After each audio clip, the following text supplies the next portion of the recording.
अखेर अंगणवाडी सेविका यांच्यासाठी आताच्या क्षणाची सर्वात मोठी ब्रेकिंग न्यूज आहे ती म्हणजे आता अंगणवाडी सेविकांचा 1 डिसेंबरपासून मोठा निर्णय पाहूया सविस्तर. तत्पूर्वी चॅनलला अजूनही सबस्क्राईब केले नसेल तर सबस्क्राईब करा, समोरील बेललाही क्लिक करा म्हणजे असेच नवनवीन लेटेस्ट अपडेट तुम्हाला पाहता येतील.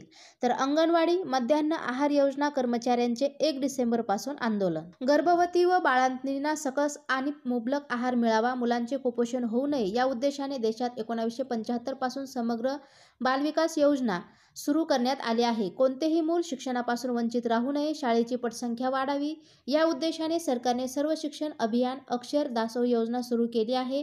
मागील 50 वर्षापासून ICDS अंतर्गत अंगणवाडी कर्मचारी मानधनावर काम करीत आहेत. या योजनेत काम करीत अनेक कर्मचारी निवृत्त झाले आहेत.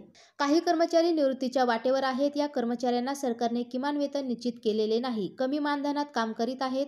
या कर्मचाऱ्यांना सेवेत कायम करून सरकारी कर्मचाऱ्यांप्रमाणे त्यांना सुविधा देण्यात याव्यात.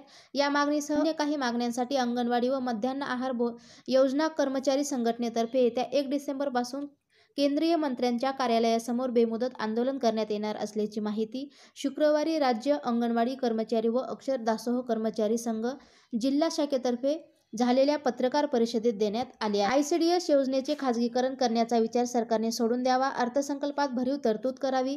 2018 पासून अंगणवाडी कर्मचाऱ्यांना वेतन वाढविलेले नाही, निदान यावर्षी तरी वेतनवाढ करावी. मध्यान्ह आहार कर्मचाऱ्यांनाही वेतन वाढवून द्यावे. निवडणूक कामांसाठी अंगणवाडी कर्मचाऱ्यांची नेमणूक करू नये. मध्यान्ह आहार कर्मचाऱ्यांना केवळ 6 तासच काम द्यावे. या कर्मचाऱ्यांना स्वयंपाक बनविताना काही घडल्यास त्यांना देण्यात येणारी भरपाई रक्कम वाढविण्यात यावी, अशाही मागण्या मांडणार असल्याची माहिती त्यांनी पत्रकार परिषदेत देण्यात आली आहे. शिटूचे सचिव GM जैने खान, अंगणवाडी कर्मचारी संघाच्या अध्यक्षा तसेच उपाध्यक्षा आणि कार्यवाह गोदावरी राजापुरे, अक्षर दासोह कर्मचारी संघाच्या उपाध्यक्ष सुमन गडाद आदी पत्रकार परिषदेला उपस्थित होते.